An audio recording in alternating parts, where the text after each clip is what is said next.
ಶಿವ ಕೊಲೆ ಪ್ರಕರಣ ಸಂಬಂಧ ಅರೆಸ್ಟ್ ಆಗಿರುವಂತಹ ಬಿಜೆಪಿ ಶಾಸಕ ಭೈರತಿ ಬಸವರಾಜ್ ಅವರಿಗೆ ಹೃದಯ ಸಂಬಂಧಿ ಸಮಸ್ಯೆ ಕಾಣಿಸಿದೆ. ಹೀಗಾಗಿ ಜಯದೇವ ಆಸ್ಪತ್ರೆಗೆ ಶಿಫ್ಟ್ ಮಾಡಲಾಗಿದೆ. ಇಸಿಜಿಯಲ್ಲಿ ಪಾಸಿಟಿವ್ ಆಗಿದ್ದು ಅಡ್ಮಿಟ್ ಮಾಡಿಕೊಂಡು ಐಸಿಯು ವಾರ್ಡ್ನ ಎ ಬ್ಲಾಕ್ನಲ್ಲಿ ಚಿಕಿತ್ಸೆ ಕೊಡಿಸಲಾಗ್ತಾ ಇದೆ. ಇವತ್ತು 10 ಗಂಟೆ ಬಳಿಕ ಆಂಜಿಯೋಗ್ರಾಮ್ ಮಾಡಲಾಗುತ್ತೆ. ಹಾರ್ಟ್ ಅಟ್ಯಾಕ್ ಆಗಿರೋದ್ರಿಂದ ಆಂಜಿಯೋಗ್ರಾಮ್ ರಿಪೋರ್ಟ್ ಬಂದ ಬಳಿಕ ನ್ಯಾಯಾಧೀಶರ ಮನೆಗೆ ಹಾಜರುಪಡಿಸುವ ಬಗ್ಗೆ ನಿರ್ಧಾರ ಮಾಡಲಿದ್ದಾರೆ. ಜಯದೇವ ಹಾಸ್ಪಿಟಲ್ ಇರೋ ಬಸವರಾಜ್ ಕೊಠಡಿ ಬಳಿ ಯಾರೂ ಪ್ರವೇಶ ಇಲ್ಲ. ಸಿಐಡಿ ಓರ್ವ ಇನ್ಸ್ಪೆಕ್ಟರ್ ನೇತೃತ್ವದಲ್ಲಿ ಒಂದು ಟೀಮ್ ನಿಗಾ ವಹಿಸಿದೆ. ಸ್ಥಳೀಯ ತಿಲಕ್ ನಗರ ಪೊಲೀಸರಿಂದ ಭದ್ರತೆ ವ್ಯವಸ್ಥೆ ಮಾಡಲಾಗಿದೆ.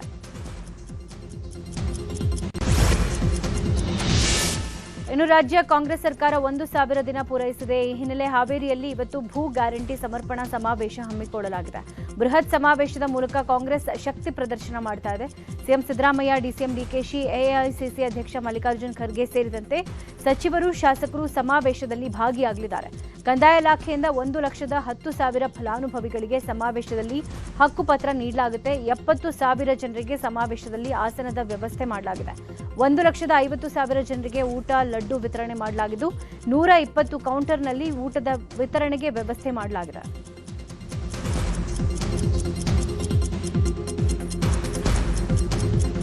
ಹಾವೇರಿಯಲ್ಲಿ ಸಾಧನ ಸಮಾವೇಶ ಹಿನ್ನೆಲೆ ಪೊಲೀಸ್ ಭದ್ರತೆ ಮಾಡಲಾಗಿದೆ. ಸುಮಾರು 3,000 ಸಿಬ್ಬಂದಿಯನ್ನ ಭದ್ರತೆಗೆ ನಿಯೋಜನೆ ಮಾಡಲಾಗಿದೆ.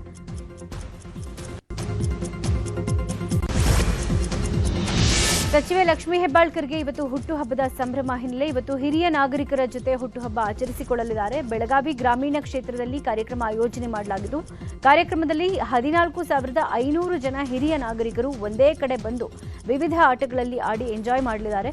ಜೊತೆಗೆ ಹೆಬ್ಬಾಳ್ಕರ್ ಜನ್ಮ ದಿನದಲ್ಲಿ ಮಠಾಧೀಶರು, ಅಭಿಮಾನಿಗಳು ಪಾಲ್ಗೊಳ್ಳಲಿದ್ದಾರೆ ಅಂತ ಚನ್ನರಾಜ್ ಹಟ್ಟಿಹೊಳಿ ಮಾಹಿತಿ ಕೊಟ್ಟಿದ್ದಾರೆ.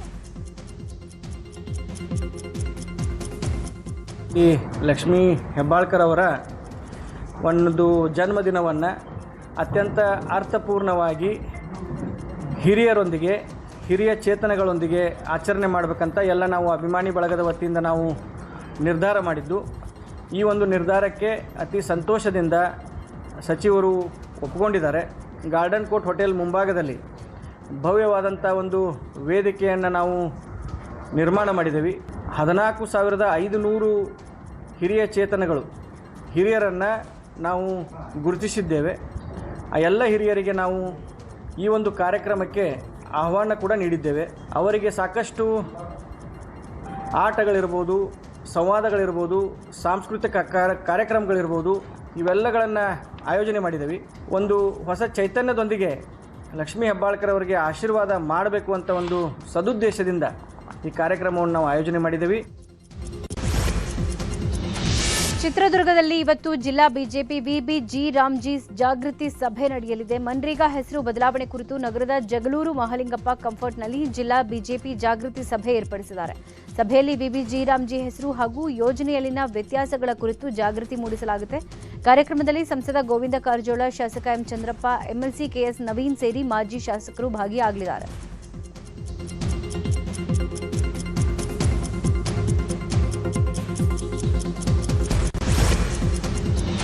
ಬಾಗಲಕೋಟೆಯ ಬೀಳಗಿ ಪಟ್ಟಣದಲ್ಲಿ ನಡೆದ ಜಿರಾಮ್ಜಿ ಕಾರ್ಯಕ್ರಮದಲ್ಲಿ ಮಾತನಾಡಿದ ಬಿಜೆಪಿ ರಾಜ್ಯಾಧ್ಯಕ್ಷ ವಿಜಯೇಂದ್ರ, ಮುರುಗೇಶ್ ನಿರಾಣಿಗೆ ಪರೋಕ್ಷವಾಗಿ ಟಾಂಗ್ ಕೊಟ್ಟಿದ್ದಾರೆ. ಮುಂದಿನ ಚುನಾವಣೆಯಲ್ಲಿ ಮತ್ತೊಮ್ಮೆ ಬಿಜೆಪಿ ಗೆಲ್ಲಬೇಕು ಅಂದರೆ ನಮ್ಮ ಬಿಎಲ್ಒ ನಮ್ಮ ಬೂತ್ನಲ್ಲಿ ಕೆಲಸ ಮಾಡಿದೆ. ವಿಜಯಪುರದಲ್ಲಿ ಏನಾಗ್ತಾ ಇದೆ, ಜಮಖಂಡಿಯಲ್ಲಿ ಏನಾಗ್ತಾ ಇದೆ ಅಂತ ತಲೆ ಕೆಡಿಸ್ಕೊಡ್ಬೇಡಿ. ನಮ್ಮ ಮತದಾರರ ಪಟ್ಟಿ ಏನಾಗಿದೆ ಅಂತ ಗಮನ ಹರಿಸಿ ಅಂತ ಸಂದೇಶ ಕೊಟ್ಟಿದ್ದಾರೆ. ಏನಾಗಿದೆ ಚುನಾವಣೆಯಲ್ಲಿ ಮತ್ತೊಮ್ಮೆ ಭಾರತೀಯ ಜನತಾ ಪಾರ್ಟಿ ಗೆಲ್ಲಬೇಕು ಅಂತ ಹೇಳಿದ್ರೆ ನಮ್ಮ ಬಿಎಲ್ಎಟ್ಟುಗಳೇನಿದ್ದೀರಿ, ನಮ್ಮ ಬೂತ್ಗಳಲ್ಲಿ ಬಿಜಾಪುರ ಜಿಲ್ಲೆಯಲ್ಲಿ ಏನಾಗ್ತಾ ಇದೆ ಅಥವಾ ಇಲ್ಲಿ ಜಮಖಂಡಿನಲ್ಲಿ ಏನಾಗ್ತಾ ಇದೆ, ಬಾಗಲಕೋಟೆಯಲ್ಲಿ ಏನಾಗ್ತಾ ಇದೆ, ಅದ್ರ ಬಗ್ಗೆ ತಲೆ ಕೆಡಿಸ್ಕೋಬೇಡಿ. ನಮ್ಮ ಬೀಳಗಿ ವಿಧಾನಸಭಾ ಕ್ಷೇತ್ರದ ನಮ್ಮ ಬೂತ್ನಲ್ಲಿರ್ತಕ್ಕಂಥ, ನಮ್ಮ ಮತಗಟ್ಟೆಯಲ್ಲಿರ್ತಕ್ಕಂಥ ಮತದಾರರ ಪಟ್ಟಿ ಏನಾಗಿದೆ, ಹೊಸೊಬ್ರನ್ನ ಯಾರು ಸೇರಿಸಬೇಕು, ಯಾರು ಬೆಂಗಳೂರಿನಲ್ಲಿದ್ದಾರೆ, ಬಾಂಬೆನಲ್ಲಿದ್ದಾರೆ, ಉದ್ಯೋಗ ಹುಡ್ಕೊಂಡು ಬೇರೆ ಬೇರೆ ಕಡೆ ಹೋಗಿದ್ದಾರೆ, ಅವರು ಅಲ್ಲಿ ವೋಟರ್ ಲಿಸ್ಟ್ಗೆ ಎನ್ರೋಲ್ಮೆಂಟ್ ಆಗೋದ್ರಿಂದ ನಮಗೆ ಪ್ರಯೋಜನ ಆಗೋದಿಲ್ಲ. ನಮ್ಮ ವಿಧಾನಸಭಾ ಕ್ಷೇತ್ರದಲ್ಲಿ ಅವರು ಎನ್ರೋಲ್ಮೆಂಟ್ ಆಗಬೇಕು, ಮತದಾರ ಪಟ್ಟಿ ಸೇರಿಸಬೇಕು, ಅದನ್ನೂ ಗಮನಿಸಬೇಕು. ಯಾರಿನ್ನು ಮೂರು ಕಡೆ ಮೂರು ವಿಧಾನಸಭಾ ಕ್ಷೇತ್ರದಲ್ಲಿ ಸೇರಿಸ್ಕೊಂಡಿದ್ದಾರೆ ಅಂತ ಹೆಸರನ್ನ ಬಿಡುವಂತ ಕೆಲಸ ಆಗಬೇಕು. ಯಾರು ಕೆಲವು ಸ್ವರ್ಗಕ್ಕೆ ಸೇರಿದ್ರು ಕೂಡ ಇನ್ನೂ ಪಟ್ಟಿ ಮತದಾರ ಪಟ್ಟಿಲಿದೆ, ಅವರನ್ನ ಬಿಡುವಂತ ಕೆಲಸ ಕೂಡ ಆಗಬೇಕು. ಇದು ಯಾರ ಕರ್ತವ್ಯ? ನಮ್ಮೆಲ್ಲರ ಕರ್ತವ್ಯ ಅದು. ಚುನಾವಣೆಯಲ್ಲಿ ಮತ್ತೊಮ್ಮೆ ಭಾರತೀಯ ಜನತಾ ಪಾರ್ಟಿ ಗೆಲ್ಲಬೇಕು ಅಂತ ಹೇಳಿದ್ರೆ ನಮ್ಮ ಬಿಎಲ್ಎ2ಗಳೇನಿದ್ದೀರಿ ನಮ್ಮ ಬೂತ್ಗಳಲ್ಲಿ ಬೆಂಗಳೂರು ದಕ್ಷಿಣ ಜಿಲ್ಲೆಯ ಮಾಗಡಿ ಶಾಸಕ ಎಚ್ ಸಿ ಬಾಲಕೃಷ್ಣ ರಾತ್ರಿಯಾದರೂ ಪಟ್ಟಣದ ಅಭಿವೃದ್ಧಿ ಕಾಮಗಾರಿಗಳ ಬಗ್ಗೆ ಖುದ್ದು ಸ್ಥಳಕ್ಕೆ ಭೇಟಿ ಕೊಟ್ಟು ಪರಿಶೀಲನೆ ನಡೆಸಿದ್ದಾರೆ. ಪಟ್ಟಣ ವ್ಯಾಪ್ತಿಯಲ್ಲಿ ನಡೀತಾ ಇರುವ ಅಭಿವೃದ್ಧಿ ಕಾಮಗಾರಿಗಳ ಬಗ್ಗೆ ಸಂಬಂಧಪಟ್ಟ ಅಧಿಕಾರಿಗಳನ್ನು ಸ್ಥಳಕ್ಕೆ ಕರೆಸಿ ವಿಚಾರಿಸಿದ್ದಾರೆ. ಜೊತೆಗೆ ಸಾರ್ವಜನಿಕರ ಅಭಿಪ್ರಾಯ ಪಡೆದು ಪಟ್ಟಣದಲ್ಲಿ ಯಾವ ರೀತಿ ಅಭಿವೃದ್ಧಿ ಮಾಡಿದ್ರೆ ಒಳ್ಳೆಯದು ಅಂತ ಚರ್ಚೆ ನಡೆಸಿದ್ದಾರೆ.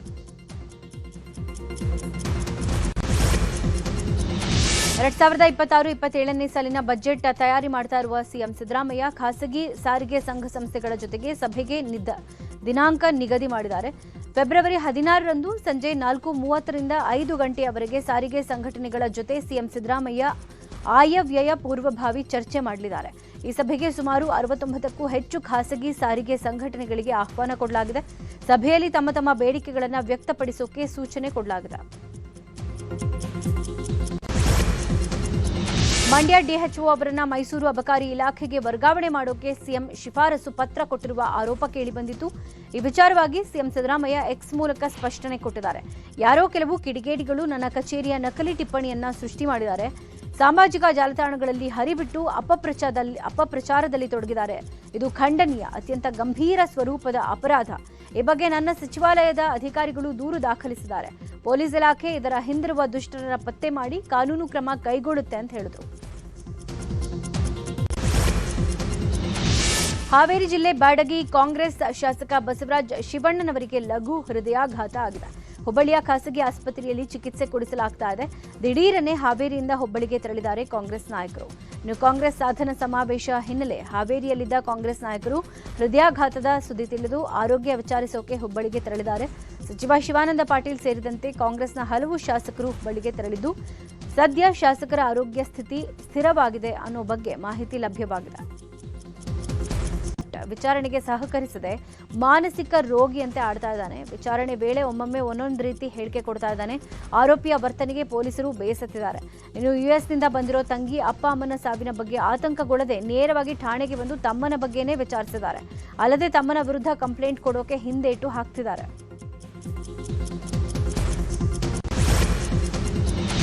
ಅನಧಿಕೃತವಾಗಿ ಅಲೋಪತಿ ಔಷಧ ನೀಡ್ತಾ ಇದ್ದ ಆಯುಷ್ ವೈದ್ಯನ ಕ್ಲಿನಿಕ್ ಮೇಲೆ ದಾಳಿ ನಡೆಸಲಾಗಿದೆ.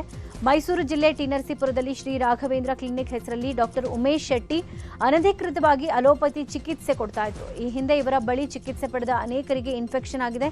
ದಲಿತ ಸಂಘಟನೆ ಮುಖಂಡರ ಕ್ಲಿನಿಕ್ಗೆ ಭೇಟಿ ಕೊಟ್ಟು ಪ್ರಶ್ನೆ ಮಾಡಿದ್ರು. ಆಗ ಡಾಕ್ಟರ್ ಉಮೇಶ್ ಶೆಟ್ಟಿ ಸರಿಯಾದ ಉತ್ತರ ಕೊಟ್ಟಿರಲಿಲ್ಲ. ಆ ಬಳಿಕ ಜಿಲ್ಲಾ ವೈದ್ಯಾಧಿಕಾರಿಗಳಿಗೆ ನೀಡಿದ ದೂರಿನ ಆಧಾರದ ಮೇಲೆ ಕ್ಲಿನಿಕ್ ಬಂದ್ ಮಾಡಿ ಉಮೇಶ್ ಶೆಟ್ಟಿಗೆ ನೋಟಿಸ್ ಕೊಟ್ಟಿದ್ದಾರೆ.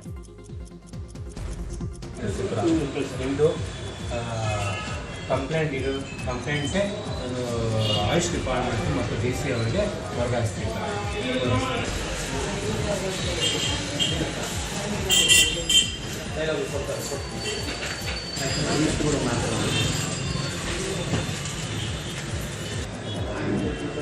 ಅವತ್ತೇ ಹೇಳಿದ್ದೇನೆ, ನಾವಿನ್ನು ಆಯುಷ್ ಡಿಪಾರ್ಟ್ಮೆಂಟ್ಗೆ ಅವ್ರು ಬಂದು ಇನ್ಸ್ಪೆಕ್ಷನ್ ಮಾಡಿ ಮೀಟಿಂಗ್ ಕರೆದ ಡಿ ಸಿಯಲ್ಲಿ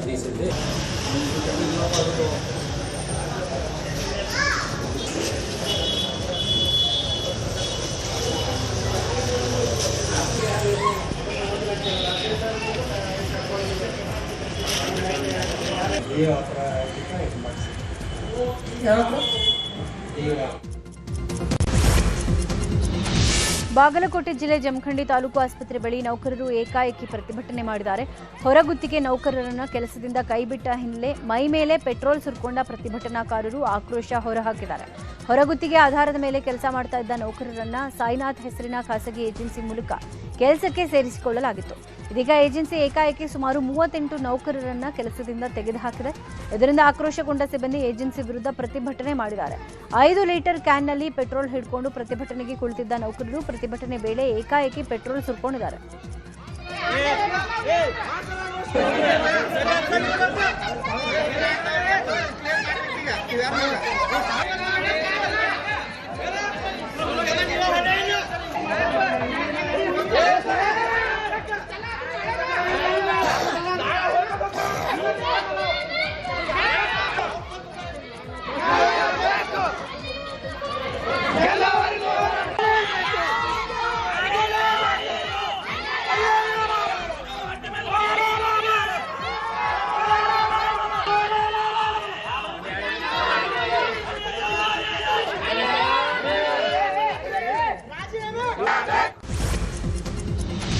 ಗ್ಯಾಸ್ ಸೋರಿಕೆಯಿಂದ ಬೆಂಕಿ ಅವಘಡ ಸಂಭವಿಸಿದ ಕೇಸ್ನಲ್ಲಿ ಗಂಭೀರವಾಗಿ ಗಾಯಗೊಂಡಿದ್ದ ಮಹಿಳೆ ಪೂರ್ಣಿಮಾ ಸಾವನ್ನಪ್ಪಿದ್ದಾರೆ. ಬೆಂಗಳೂರಿನ ರಾಮಮೂರ್ತಿ ನಗರ ಠಾಣಾ ವ್ಯಾಪ್ತಿಯ ಮಂಜುಶ್ರೀ ಲೇಔಟ್ನಲ್ಲಿ ಘಟನೆ ನಡೆದಿತ್ತು. ಚಿಕಿತ್ಸೆ ಫಲಕಾರಿಯಾಗದೆ ಸಾವನ್ನಪ್ಪಿದ್ದಾರೆ. ಕಳೆದ ಮಂಗಳವಾರ ಘಟನೆ ನಡೆದಿತ್ತು. ಗ್ಯಾಸ್ ಸೋರಿಕೆ ವಾಸನೆ ಗಮನಿಸಿ ಬಾಡಿಗೆದಾರನ ಮನೆ ಪರಿಶೀಲನೆಗೆ ಹೋಗಿದ್ದ ವೇಳೆ ಮಾಲೀಕರಾದ ಪೂರ್ಣಿಮಾ ಲೈಟ್ ಸ್ವಿಚ್ ಆನ್ ಮಾಡ್ತಾ ಇದ್ದಂತೆ ಗ್ಯಾಸ್ ಸೋರಿಕೆಯಾಗಿ ಬೆಂಕಿ ಅನಾಹುತ ಸಂಭವಿಸಿತ್ತು. ಇಬ್ಬರಿಗೂ ವಿಕ್ಟೋರಿಯಾ ಆಸ್ಪತ್ರೆಯಲ್ಲಿ ಚಿಕಿತ್ಸೆ ಕೊಡಲಾಗ್ತಾ ಇತ್ತು. ಸದ್ಯ ಪೂರ್ಣಿಮಾ ಸಾವನ್ನಪ್ಪಿದ್ದು, ಗಾಯಾಳು ವೆಂಕಟೇಶ್ ಸ್ಥಿತಿ ಕೂಡ ಗಂಭೀರವಾಗಿದೆ. ವಿದ್ಯುತ್ ತಂತಿ ಸ್ಪರ್ಶಿಸಿ ಲಾರಿಯೊಂದು ಹೊತ್ತಿ ಉರಿದಂತಹ ಘಟನೆ ಮಂಡ್ಯದ ದೊಡ್ಡ ಬಾಣಸವಾಡಿ ಗೇಟ್ ಬಳಿ ನಡೆದಿದೆ. ಕೆರಗೋಡು ಮುಖ್ಯ ರಸ್ತೆಯಲ್ಲಿ ಮಂಡ್ಯದ ಕಡೆಗೆ ಕಬ್ಬಿನ ತರಗು ತುಂಬಿಕೊಂಡು ಬರ್ತಾ ಇದ್ದಾಗ ದೊಡ್ಡ ಬಾಣಸವಾಡಿ ಗೇಟ್ ಬಳಿ ವಿದ್ಯುತ್ ತಂತಿ ತಗುಲಿದೆ. ನಂತರ ಏಕಾಏಕಿ ಬೆಂಕಿ ಹೊತ್ತುಕೊಂಡ ಪರಿಣಾಮ ಲಾರಿಯಲ್ಲಿದ್ದ ತರಗು ಸಂಪೂರ್ಣ ಸುಟ್ಟು ಕರಕಲಾಗಿದೆ. ವಿಚಾರ ತಿಳಿದ ಅಗ್ನಿಶಾಮಕ ಸಿಬ್ಬಂದಿ ಸ್ಥಳಕ್ಕೆ ಆಗಮಿಸಿ ಬೆಂಕಿ ನಂದಿಸಿದರು.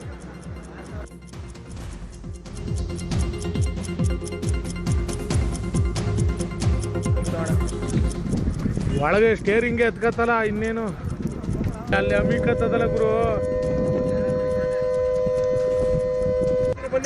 ಬನ್ನಿ ಬನ್ನಿ ಬನ್ನಿ ತರ ಕೆರ್ಸ್ಕೊಬೇಡಿ, ಬನ್ನಿ.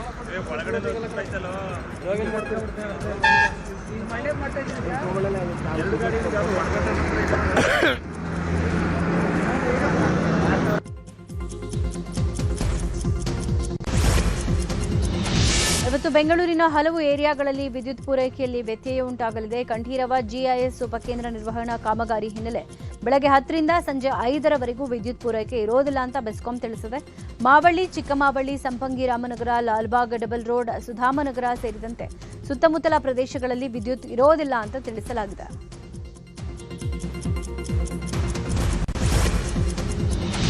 ಅಪಘಾತ ಪ್ರಕರಣವೊಂದರಲ್ಲಿ ನ್ಯಾಯಾಲಯದಿಂದ 1 ವರ್ಷ ಜೈಲು ಶಿಕ್ಷೆಗೆ ಗುರಿಯಾಗಿದ್ದ ವ್ಯಕ್ತಿಯನ್ನ 16 ವರ್ಷಗಳ ಬಳಿಕ ಚಾಮರಾಜನಗರ ಗ್ರಾಮಾಂತರ ಪೊಲೀಸರು ಬಂಧಿಸಿದ್ದಾರೆ. ನಂಜನಗೂಡು ಪಟ್ಟಣದ ನೀಲಕಂಠ ನಗರದ ಶಫಿ ಸೈಯದ್ ಮಹಮ್ಮದ್ ಎಂಬ ಆಟೋ ಚಾಲಕ 2010ರಿಂದ ಪೊಲೀಸರ ಕೈಗೂ ಸಿಗದೆ ನ್ಯಾಯಾಲಯಕ್ಕೂ ಹಾಜರಾಗದೆ ತಲೆಮರೆಸಿಕೊಂಡಿದ್ದ.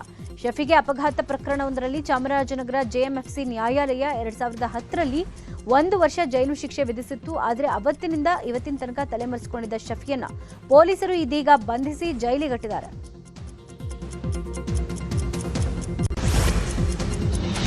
ಕೋಲಾರ ಹಾಲು ಒಕ್ಕೂಟದ ಕೋಮುಲ್ನಲ್ಲಿ ಲಕ್ಷಾಂತರ ರೂಪಾಯಿ ವೆಚ್ಚದ ತುಪ್ಪ ಸೋರಿಕೆ ಪ್ರಕರಣದ ಬಗ್ಗೆ ಡೈರಿ ಸೂಪರ್ವೈಸರ್ ನಾಗೇಶ್ ಅವನ್ನ ಅಮಾನತು ಮಾಡಲಾಗಿದೆ. ಜನವರಿ 21ರಂದು ತುಪ್ಪ ವಿಭಾಗದಲ್ಲಿ ಲಕ್ಷಾಂತರ ರೂಪಾಯಿ ವೆಚ್ಚದ ತುಪ್ಪ ಸೋರಿಕೆ ಆಗಿತ್ತು. ತುಪ್ಪ ಸೋರಿಕೆ ಚಿತ್ರ ಸೆರೆ ಹಿಡಿದಿದ್ದಾರೆ ಅಂತ ಡೈರಿ ಸೂಪರ್ವೈಸರ್ ನಾಗೇಶನ್ನ ಅಮಾನತು ಮಾಡಲಾಗಿದೆ. ನಾಗೇಶನ್ನ ಅಮಾನತುಗೊಳಿಸಿ ಆದೇಶ ಹೊರಡಿಸಿದ್ದಾರೆ ಕೊಮೂಲ್ ಎಂಡಿ ಗೋಪಾಲಮೂರ್ತಿ. ಆದರೆ ಅಮಾನತು ಆದೇಶವನ್ನ ಪ್ರಶ್ನೆ ಮಾಡಿ ಕೋರ್ಟ್ನಿಂದ ತಡೆಯಾಜ್ಞೆ ತಂದಿದ್ದಾರೆ ನಾಗೇಶ್. ಈಗ ಕೋರ್ಟ್ ತಡೆಯಾಜ್ಞೆ ಕೊಟ್ಟರೂ ಕೆಲಸಕ್ಕೆ ಸೇರಿಸಿಕೊಳ್ಳದ ಡೈರಿ ಅಧಿಕಾರಿಗಳು ತುಪ್ಪ ಸೋರಿಕೆ ಫೋಟೋ ಸೆರೆ ಹಿಡಿದಿಲ್ಲ, ಆದರೂ ವಿನಾಕಾರಣ ಸಸ್ಪೆಂಡ್ ಮಾಡಿದ್ದಾರೆ ಅಂತ ನಾಗೇಶ್ ಅಳಲನ್ನ ತೋಡ್ಕೊಂಡಿದ್ದಾರೆ.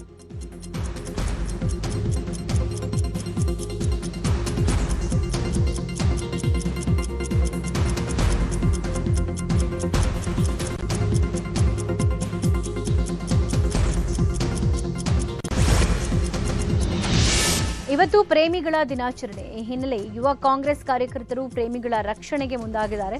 ನಿರ್ಭಯದಿಂದ ಪ್ರೇಮಿಗಳ ದಿನ ಆಚರಣೆ ಮಾಡೋಕೆ ಯುವ ಕಾಂಗ್ರೆಸ್ ರಾಜ್ಯಾಧ್ಯಕ್ಷ ಮಂಜುನಾಥ್ ಗೌಡ ಅಭಯ ಕೊಟ್ಟಿದ್ದಾರೆ. ವಿಶ್ವ ಹಿಂದೂ ಪರಿಷತ್, ಬಜರಂಗ ದಳದಂತಹ ಪುಂಡಾಟಿಕೆಗೆ ಹೆದರಬೇಕಾಗಿಲ್ಲ. ಯುವ ಕಾಂಗ್ರೆಸ್ ಕಾರ್ಯಕರ್ತರು ಪ್ರೀತಿಯ ಸೈನಿಕರಾಗಿ ನಿಲ್ಲಲಿದ್ದಾರೆ. ಆರ್ಎಸ್ಎಸ್ನ ಸಂತತಿಗಳು ಸಮಾಜದಲ್ಲಿ ಭಯದ ವಾತಾವರಣ ಸೃಷ್ಟಿ ಮಾಡೋಕೆ ಯತ್ನಿಸ್ತಾರೆ. ಈ ಬಾರಿಯೂ ಬಿಜೆಪಿ ಆಡಳಿತ ಇರೋ ರಾಜ್ಯಗಳಲ್ಲಿ ಪೊಲೀಸರ ಮೂಗಿನ ಕೆಳಗೆ ಬಜರಂಗ ದಳದಂತಹ ಸಂಘಟನೆಗಳ ದಾಂಧಲೆ ಈಗಾಗಲೇ ಶುರುವಾಗಿದೆ. ಇಂತಹ ಕುಕೃತ್ಯಕ್ಕೆ ರಾಜ್ಯ ಪೊಲೀಸ್ ಇಲಾಖೆ ಅವಕಾಶ ಕೊಡಬಾರದು ಎಂದಿದ್ದಾರೆ.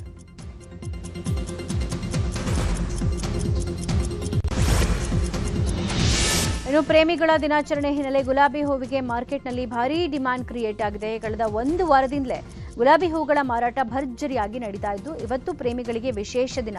ಈ ಹಿನ್ನೆಲೆ ಕೆಂಪು ಗುಲಾಬಿ ಹೂವಿನ ಬೆಲೆ ಸಾಮಾನ್ಯ ದರಕ್ಕಿಂತ 4-5 ಪಟ್ಟು ಹೆಚ್ಚಳವಾಗಿದೆ. 1 ಗುಲಾಬಿಗೆ 50 ರೂಪಾಯಿ ತನಕ ಮಾರಾಟ ಮಾಡಲಾಗ್ತಾ ಇದೆ. ಅಂತಾರಾಷ್ಟ್ರೀಯ ಹೂವು ಹರಾಜು ಮಾರುಕಟ್ಟೆಯಲ್ಲಿ 6-7 ರೂಪಾಯಿ ಇದ್ದ ಗುಲಾಬಿ ಬೆಲೆ 20 ರೂಪಾಯಿಗೆ ಜಿಗಿದಿದೆ.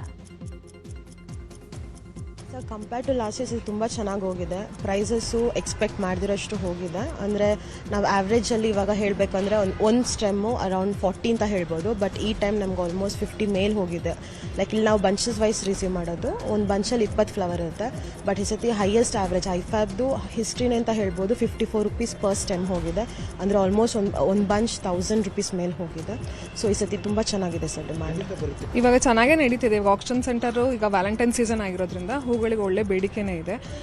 ಎಲ್ಲ ಇಯರ್ ಥರನೇ ಈ ವರ್ಷವೂ ಸಹ ಬೇರೆ ಇಯರ್ ಪಾರ್ಟಲ್ಲಿ ಕಂಪೇರ್ ಮಾಡಿದಾಗ ಈ ವರ್ಷ ವ್ಯಾಲೆಂಟೈನ್ಸ್ಗೆ ಸ್ವಲ್ಪ ಜಾಸ್ತಿನೇ ಬೇಡಿಕೆ ಇದೆ. ಫ್ಲವರ್ ಪ್ರೈಸಸ್ಸು ಸಹ ವೇರಿ ಆಗಿದೆ, ಜಾಸ್ತಿ ಆಗಿದೆ. ಸೊ ಎಲ್ಲರೂ ನ್ಯಾಚುರಲ್ ಫ್ಲವರ್ಸ್ನ ಇಷ್ಟಪಡೋಕ್ಕೆ ಶುರು ಮಾಡಿದ್ದಾರೆ. ಬಟ್ ಅದಕ್ಕೋಸ್ಕರ ಪ್ರೈಸಸ್ಸು ವೇರಿ ಆಗಿದೆ, ಚೆನ್ನಾಗಿದೆ ಪ್ರೈಸಸ್. ಶ್ರೀ ಸಾಯಿ ಮಂದಿರದ ಅಕ್ರಮಗಳ ತನಿಖೆಗೆ ನಿವೃತ್ತ ನ್ಯಾಯಾಧೀಶರನ್ನ ನೇಮಿಸಿರುವುದಕ್ಕೆ ಹುಬ್ಬಳ್ಳಿಯಲ್ಲಿ ವಿಜಯೋತ್ಸವ ಆಚರಿಸಲಾಗಿದೆ. ಶ್ರೀರಾಮ ಸೇನಾ ರಾಷ್ಟ್ರೀಯ ಅಧ್ಯಕ್ಷರಾದ ಪ್ರಮೋದ್ ಮುತಾಲಿಕ್ ನೇತೃತ್ವದಲ್ಲಿ ವಿಜಯೋತ್ಸವ ಆಚರಿಸಲಾಗಿದೆ.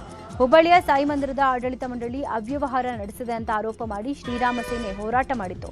ಈ ಹಿನ್ನೆಲೆ ಸಹಕಾರ ಸಂಘಗಳ ಉಪನಿಬಂಧಕರು ಹಾಗೂ ಜಿಲ್ಲಾ ನೋಂದಣಾಧಿಕಾರಿಗಳ ತನಿಖೆಗೆ ಆದೇಶಿಸಿದ್ದಾರೆ. ಜಿಲ್ಲಾ ಮತ್ತು ಸತ್ರ ನ್ಯಾಯಾಲಯದ ನಿವೃತ್ತ ನ್ಯಾಯಾಧೀಶ ಆನಂದ ಪತ್ತಾರ್ ನೇತೃತ್ವದಲ್ಲಿ ತನಿಖೆಗೆ ಆದೇಶ ಕೊಡಲಾಗಿದೆ. ಹೀಗಾಗಿ ಸಾಯಿ ಮಂದಿರದ ಎದುರು ಪಟಾಕಿ ಸಿಡಿಸಿ ಸಂಭ್ರಮ ಮಾಡಲಾಯಿತು.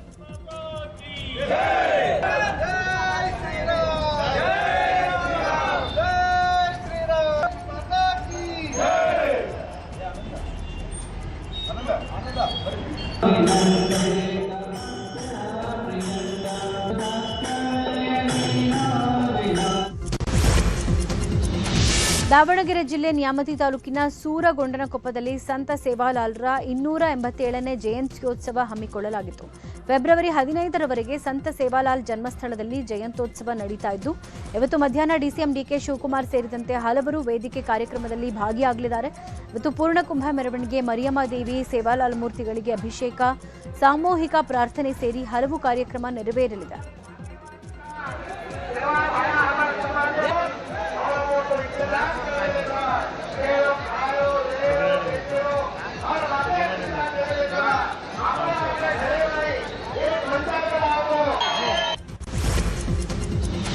ಸಂತ ಸೇವಾಲಾಲ್ ಜಯಂತಿ ಅಂಗವಾಗಿ ವಿಜಯಪುರದಲ್ಲಿ ಸೇವಾಲಾಲ ಮಾಲಾಧಾರಿಗಳು ಶೋಭಾಯಾತ್ರೆ ನಡೆಸಿದರು. ವಿಜಯಪುರದ ಸಿದ್ದೇಶ್ವರ ದೇವಸ್ಥಾನದಿಂದ ಆದರ್ಶನಗರ ಸೇವಾಲಾಲ ದೇವಸ್ಥಾನದವರೆಗೆ ಶೋಭಾಯಾತ್ರೆ ಮಾಡಲಾಯಿತು. ಬಂಜಾರ ಸಮುದಾಯದ ಸ್ವಾಮೀಜಿಗಳು ಹಾಗೂ ಮುಖಂಡರು ಸೇವಾ ಸಂಚಲನದಲ್ಲಿ ಭಾಗಿಯಾಗಿದ್ದರು.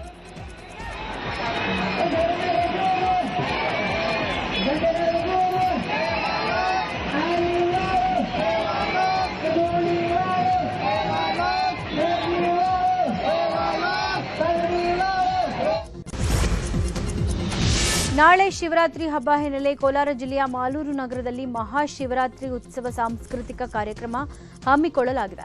ಮಾಲೂರು ನಗರದ ಹೋಂಡಾ ಮೈದಾನದಲ್ಲಿ ನಡೆಯಲಿರುವ ಗೀತ ಗಾಯನ ಕಾರ್ಯಕ್ರಮದ ಪೋಸ್ಟರ್ನ ಶಾಸಕ ಕೆವೈ ನಂಜೇಗೌಡ ಬಿಡುಗಡೆ ಮಾಡಿದ್ರು. ಇನ್ನು ಸಾಂಸ್ಕೃತಿಕ ಕಾರ್ಯಕ್ರಮ ಜೊತೆಗೆ ಇಂಡಿಯಾ ಪಾಕಿಸ್ತಾನ್ ಕ್ರಿಕೆಟ್ ಮ್ಯಾಚ್ ವೀಕ್ಷಿಸೋಕೆ 2 ಬೃಹತ್ ಎಲ್ಇಡಿ ಪರದೆಗಳನ್ನು ಅಳವಡಿಕೆ ಮಾಡಲಾಗಿದ್ದು, ಸಂಜೆ 7ರಿಂದ ರಾತ್ರಿ ಇಡೀ ಸಾಂಸ್ಕೃತಿಕ ಗೀತ ಗಾಯನ ಕಾರ್ಯಕ್ರಮಗಳು ನಡೆಸೋಕೆ ಸಕಲ ಸಿದ್ಧತೆ ಮಾಡಿಕೊಳ್ಳಲಾಗಿದೆ. ಮಾಲೂರು ಮಹಾಶಿವರಾತ್ರಿ ಉತ್ಸವ ಅನ್ನೋ ಒಂದು ಕಾರ್ಯಕ್ರಮ ಹಮ್ಮಿಕೊಂಡಿದ್ದೀವಿ. ಈ ಕಾರ್ಯಕ್ರಮದ ಉದ್ದೇಶ ಇಷ್ಟೇ, ಜಾತಿ ಧರ್ಮ ಪಕ್ಷ ಭೇದ ಏನು ನೋಡ್ದೇನೆ ಎಲ್ಲರೂ ಒಂದು ಜಾಗದಲ್ಲಿ ಸೇರಿ ಶಿವನ ನಾಮಸ್ಮರಣೆ ಮಾಡ್ತಾ ಶಿವನ ಆಶೀರ್ವಾದ ತಗೋಬೇಕು ಒಂದೇ ಜಾಗದಲ್ಲಿ ಅನ್ನೋದು ಒಂದು ನಮಗೆ ಆಸೆ ಇತ್ತು. ಅಂಥ ಒಂದು ಅವಕಾಶನ ನಮ್ಮ ಮಾಲೂರು ತಾಲೂಕಿನ ಜನತೆಗೆ ವಹಿಸುವಂಥ ಉದ್ದೇಶದಿಂದ ಈ ಕಾರ್ಯಕ್ರಮನ ಮಾಲೂರು ಮಹಾಶಿವರಾತ್ರೋತ್ಸವ ಅನ್ನೋ ಒಂದು ಕಾರ್ಯಕ್ರಮನ ಮಾಲೂರಲ್ಲಿ ಹಮ್ಮಿಕೊಂಡಿದ್ದೀವಿ. ವಿಶೇಷವಾಗಿ ಈ ಕಾರ್ಯಕ್ರಮಕ್ಕೆ ನಮ್ಮ ರಾಜಕೃಷ್ಣ ಸಾಹೇಬರು, ಅದೇ ರೀತಿ ಅನನ್ಯ ಭಟ್ ಅವರು ಮತ್ತು ಸುಮಾರು ಜನ ಕಲಾವಿದರಾಗಿರ್ಬೋದು, ಹಿನ್ನೆಲೆ ಗಾಯಕರುಗಳಾಗಿರ್ಬೋದು, ಹಾಸ್ಯ ಕಲಾವಿದರಾಗಿರ್ಬೋದು ಈ ಕಾರ್ಯಕ್ರಮಕ್ಕೆ ಆಗಮಿಸ್ತಾ ಇದ್ದಾರೆ. ನಮ್ಮ ಮಾಲೂರು ತಾಲೂಕಿನ ಮನೆಗೂ ನಾವು ಪ್ರಚಾರ ಮಾಡಿದ್ದೀವಿ. ನಾನು ಇಲ್ಲಿ ಈಗಾಗಲೇ ಒಂದು 6000 ಚೇರ್ನ ಆಸನದ ವ್ಯವಸ್ಥೆ ಮಾಡಿದ್ದೀನಿ. ಎಲ್ಲ ಏನು ಡಿವೈಡ್ ಮಾಡಿ ಆಸನದ ವ್ಯವಸ್ಥೆಗಳನ್ನ ಮಾಡ್ಕೊಂಡಿದ್ದೀವಿ. ಗಣ್ಯರು ಯಾರು ಬರ್ತಾರೆ ಅವ್ರಿಗೆ ಸಪ್ರೇಟಾಗಿ ಆಸನದ ವ್ಯವಸ್ಥೆಗಳಾಗಿರ್ಬೋದು, ಆ ರೀತಿ ಸುಮಾರು ಒಂದು 6000 ಆಸನದ ವ್ಯವಸ್ಥೆಗಳು ನಾವು ಮಾಡಿದ್ವಿ.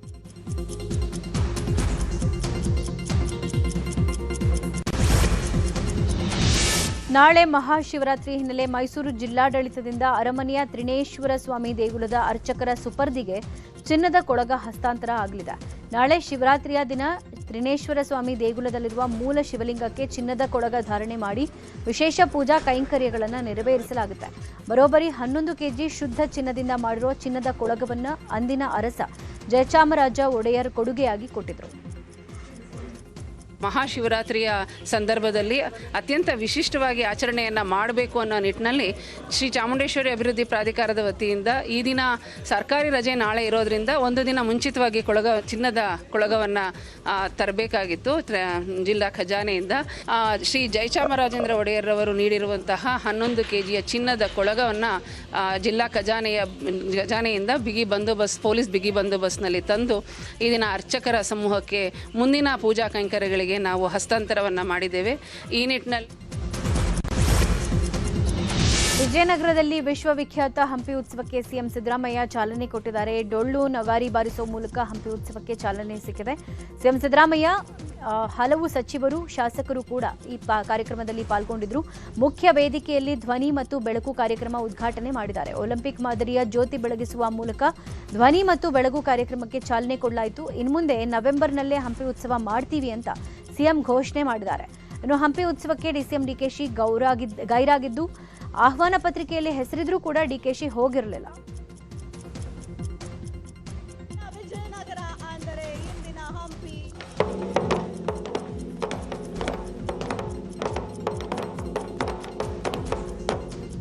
ಅಪಾರವಾಗಿರ್ತಕ್ಕಂಥ ಈ ಒಂದು ಸದ್ದಿನ ಮೂಲಕ ಇತಿಹಾಸದಲ್ಲಿದ್ದಂಥ ಕಲೆ, ಸಂಸ್ಕೃತಿ, ಸಾಹಿತ್ಯ ಅದನ್ನ ಮುಂದಿನ ಪೀಳಿಗೆಗೆ ತಗೊಂಡು ಹೋಗ್ತಕ್ಕಂಥ ಕೆಲಸವನ್ನ ಮಾಡಬೇಕಾಗ್ತದೆ. ಅದರ ಮುಂದುವರಿಕೆ ಕೂಡ ಆಗಬೇಕಾಗ್ತದೆ ಅಂತಕ್ಕಂಥ ಮಾತುಗಳನ್ನು. ಇನ್ನು ವಿಜಯನಗರ ಜಿಲ್ಲಾ ಉಸ್ತುವಾರಿ ಸಚಿವ ಜಮೀರ್ ಅಹಮದ್ ಖಾನ್ ಜೈ ಭೀಮ್ ಅಂತ ಹೇಳೋ ಮೂಲಕ ಮಾತು ಆರಂಭ ಮಾಡಿದ್ರು. 3 ವರ್ಷಗಳಿಂದ ಉತ್ಸವ ಆಚರಣೆ ಮಾಡ್ತಾ ಇರೋದಾಗಿ ಸಂತೋಷ ಆಗಿದೆ. 1986-87ರಲ್ಲಿ ದಿವಂಗತ ಎಂಪಿ ಪ್ರಕಾಶ್ ಹಂಪಿ ಉತ್ಸವ ಆರಂಭ ಮಾಡಿದ್ರು. ಅದೇ ರೀತಿಯಾಗಿ ಹಂಪಿ ಉತ್ಸವ ಸಾಗಿ ಬಂದಿದೆ ಅಂತ ಹೇಳಿದ್ರು. ಇನ್ನು ಹೊಸ ಜಿಲ್ಲೆ ಆಗಿರೋದ್ರಿಂದ ಸಾಕಷ್ಟು ಮೂಲಭೂತ ಸೌಕರ್ಯಗಳಿಲ್ಲ. ಜಿಲ್ಲೆಯಲ್ಲಿ ಡಿಸಿ ಕಚೇರಿಯಂತೆ ಹಲವಾರು ಕಟ್ಟಡಗಳ ನಿರ್ಮಾಣ ಆಗಬೇಕು. ಈ ಬಜೆಟ್ನಲ್ಲಿ 390 ಕೋಟಿ ಅನುದಾನ ಕೊಡಬೇಕು ಅಂತ ಕೇಳಿಕೊಂಡ್ರು. ಜಾತ್ರೆಯಲ್ಲಿ ಮಹಿಳೆಯರು ರಥವನ್ನ ಎಳೆಯೋದು ಅಪರೂಪ. ಆದರೆ ಈ ಜಾತ್ರೆಯಲ್ಲಿ ತೇರನ್ನು ಎಳೆಯೋರೇ ಮಹಿಳೆಯರು. ಕೊಪ್ಪಳ ಜಿಲ್ಲೆಯ ಕನಕಗಿರಿ ತಾಲೂಕಿನ ವಡಕಿ ಗ್ರಾಮದಲ್ಲಿ 100 ಮಹಿಳೆಯರು ರಥವನ್ನ ಎಳೆದು ಸಂಭ್ರಮಿಸಿದ್ದಾರೆ. ವಡಕಿಯ ಶ್ರೀ ಲಕ್ಷ್ಮೀದೇವಿ ರಥವನ್ನ ಎಳೆದು ಭಕ್ತಿ ಸಮರ್ಪಿಸಿದ್ದಾರೆ. ಈ ಸಮಯದಲ್ಲಿ ಬಹುತೇಕ ಇದ್ದಿದ್ದು ಮಹಿಳೆಯರೇ. ಇದರಿಂದ ವಡಕಿ ಜಾತ್ರೆ ಅಂದ್ರೆ ಮಹಿಳೆಯರ ಜಾತ್ರೆ ಅನ್ನೋ ಪ್ರತೀತಿ ಇದೆ.